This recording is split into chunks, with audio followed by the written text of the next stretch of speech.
Let us start today's important news. Kerala becomes first India's fully digital literate state. Kerala is India's first fully digital literate state. On August 20th, 2025, Kerala officially became the first state in India and possibly in the world to achieve 100% digital literacy as announced by Kerala's local self-government minister. This training benefited 21.87 lakh individuals across the state. This training benefited 21.87 lakh individuals across the state. The Chief Minister, Pinarayi Vijayan, also gave that announcement saying that Kerala have become fully digitally literate state, including all population across all ages. What is digital literacy? The ability to use information and communication technologies to find, evaluate, create information requiring both cognitive and technical skills. That is the ability to navigate over the digital world using reading, writing, technical skills, and critical thinking. It uses technology like smartphones, personal computers, e-readers, and getting the information from them, navigate through them. So this is very important. A remarkable achievement of this digital literacy is the story of 105-year-old Mr. Abdullah Maulvi, who learned smartphone usage under 𝐃𝐨𝐰𝐧𝐥𝐨𝐚 project, symbolizing that age is not an obstacle to digital inclusion. Age is not an obstacle to digital inclusion. And grassroots level inspiration also we can see in Kerala. The pilot success of Pullampara Panchayat. The pilot success of Pullampara Panchayat achieving complete digital literacy across its residents.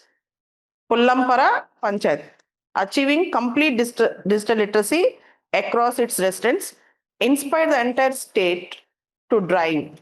So first one success in Pullampura Panchayat inspired the entire success to go for this drive. That is complete digitally literate state.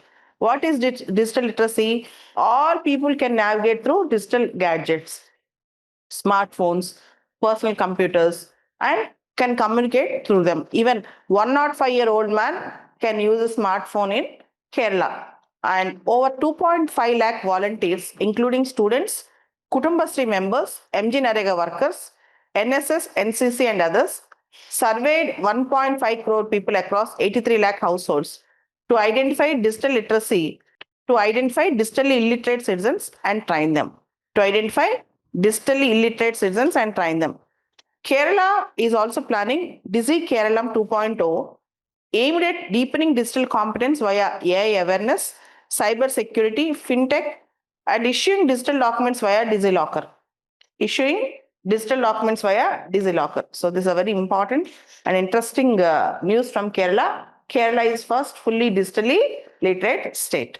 And as you all know, in polity we have local self-governments, and in IGP, Indian government and politics, we have local self-governments. How technology will enhance the governance in local self-government? In that, you can take the Kerala case study. Marks will be enhanced if you write case studies. What happened in Kerala? Dizzy literacy scheme.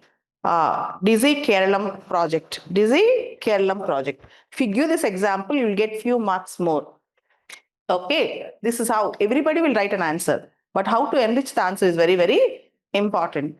Next, Fiji's Prime Minister, Fijian Prime Minister Sitiveni Ligamamada Rabuka. Fijian Prime Minister Sitiveni Ligamamada Rabuka to visit India in August, from August 24th to 26th. Fiji Prime Minister Sitiveni Ligamamada Rabuka is set to visit India from August 24th to 26th, along with the delegation of senior officials. Notably, this is the first time when the Fiji leader is visiting India in his present capacity. In August 2024, President Draupadi Murmu. In August 2024, President Draupadi Murmu visited Fiji. The Fiji Prime Minister is also expected to deliver a talk on Ocean of Peace at the Indian Council of World Affairs in New Delhi.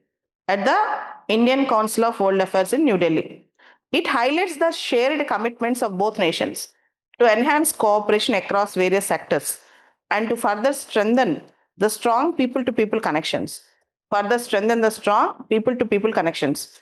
So, Fiji is a small Pacific island nation. You all know that. Kindly locate Fiji. Fiji is a small Pacific island nation. The population is around 9 lakhs. The population of Fiji is around 9 lakhs. Do you know? Out of 9 lakhs, around 38% have Indo-Fijian origin. Around 38% of population have Indo-Fijian origin. Descendants of Indian indentured laborers. Descendants of Indian indentured laborers. Earlier they are called as Girmitiyas.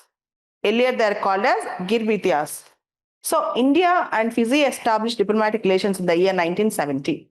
India and Fiji established diplomatic relations in the year 1970. India maintains a high commission in Suva. Fiji has a high commissioner in New Delhi. Fiji has a high commission office at New Delhi. India maintains a high commissioner office in Suva. And most importantly, Fiji often supports India at the UN, Commonwealth, and NAM. Fiji often supports India at UN, Commonwealth, and NAM. So the bilateral trade is very minimal between India and Fiji. It is highly modest. Around, can you imagine? Around 80 to $100 million, not billion. It's only 80 to $100 million. Around 80 to $100 million. India provides developmental aid, grants, and concession lines of credit to Fiji for infrastructure, healthcare, and information communication technology. India provides developmental aid, grants, and concessional lines of credit.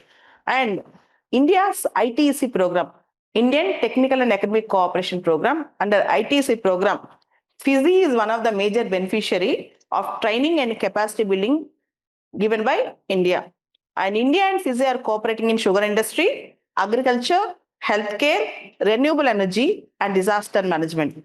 Not only that, most of the Indo-Fijians who constitute 38% of the Fiji's population, most of the Indo-Fijians who constitute 38% of the Fiji's population, they sustain Indian culture in Fiji. Hindi, Bhojpuri, Tamil, festivals like Diwali, Holi, etc. are being celebrated at Fiji.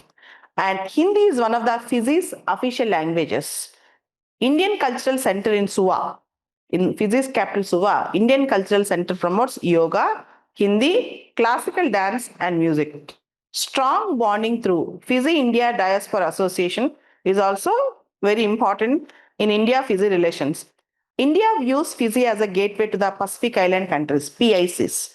India views Fiji as a gateway to the Pacific Island countries. So these are the recent developments between India and Fiji, and India also helped Fiji during COVID pandemic also. And now Fijian Prime Minister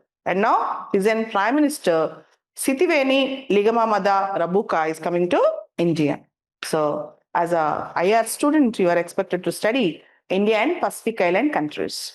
Coming back, India and Russia target $100 billion trade by 2030.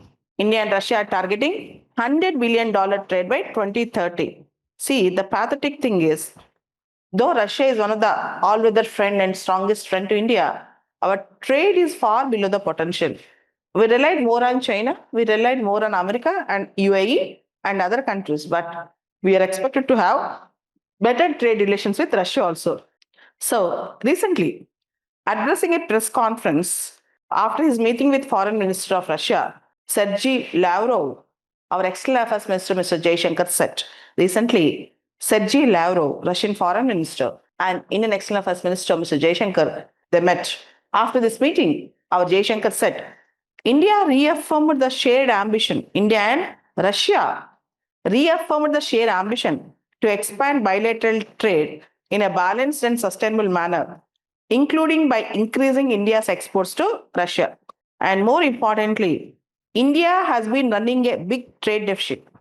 India has been running a huge trade deficit with Russia. And you all know that India's exports to Russia stood at 4.8 billion. This huge trade deficit, one of the reasons was India is buying oil from Russia. So when India started importing discounted oil from Russia, our trade deficit also enhanced. So India's exports to Russia is just 4.8 billion, while imports from Russia is 63 billion. India's exports to Russia is 4.8 billion, and India's imports from Russia is 63.8 billion. Both sides have set a target of $100 billion trade by 2030. Both sides have set a target of $100 billion trade by 2030. The other important thing, ISRO to launch Gaganyaaan's first uncrewed mission, G1, with robo Vyom in December. Gaganyaan first, they're trying with uncrewed missions. You all know Gaganyaan is an ambitious project of ISRO to send crewed mission. Before that, trials are going on with uncrewed mission. Gaganyaan G1 is the first uncrewed test flight of India's human space flight program. It will carry Vyom, a half-humanoid robot, as a part of critical system validations. The launch is expected around December 2025. Validating key technologies like crew escape system, environmental control and life support system, and re-entry system, and also to ensure safe re-entry and recovery of crew modules. First, they are trying with half-humanoid robot. Acting as a precursor to the first crewed mission scheduled for early 2027, Vyom means a special friend in Sanskrit. Vyom means a special friend in Sanskrit, is a female-featured humanoid robot. It's a female-featured humanoid robot developed by ISRO, designed to simulate human interface and responses in space. So this is very important.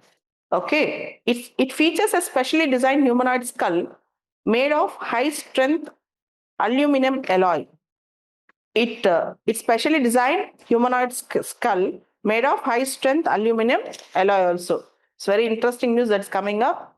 So they're going to have G1, that is Gaganyaan 1, uncrewed test. G2, Gaganyaan 2, uncrewed test. G3, Gaganyaan 3, uncrewed test. And G4, finally, it is also called as H1. It's a crewed test where 3 astronauts are going to space. So G1, G2, G3, all the 3 are uncrewed tests of Gaganyaan. And finally, Gaganyaan 4, it's a crewed flight where 3 astronauts are going to space. And Saudi Arabia launches digital Nusuk Umrah platform for international pilgrims. Saudi Arabian Ministry of Hajj and Umrah launched the Nusuk Umrah service, enabling international pilgrims to apply for Umrah visas and book related services directly online without intermediaries. The platform is designed to improve the service quality and represents new option for Umrah pilgrims that complements existing channels such as accredited travel agents. You all know the season is coming for Hajj and Umrah Yatras, and Ministry of Hajj and Umrah in Saudi Arabia now is launching. They are launching digital Nusuk Umrah platform for hassle-free travel to Saudi Arabia, particularly for Hajj Yatra. See, Yerratupetta Ayyappan, star of temple festivals, an elephant, which is a star of temple festivals for 50 years, died. Yerratupetta Ayyappan, a domestic elephant which enjoyed a huge fan following and was a major attraction of hundreds of temple festivals in Kerala, passed away recently. It was 55 years old. Assam CM said, Assam is going to stop issuing first-time Aadhaar to adults from October. From October, people above the age of 18 years will not get first-time Aadhaar cards in Assam. Chief Minister Himanta Biswa Sharma said, that Assam Cabinet approved the notification of revised standard operation procedure as a precautionary measure to eliminate or reduce the chances of illegal immigrants. You all know, before Corona, there was an NRC that was conducted in Assam where 19 lakh people could not prove their citizenship. So, and now Assam CM said they won't issue first-time Aadhaar for the adults who are above 18 years of age from October to eliminate illegal immigrants from Assam.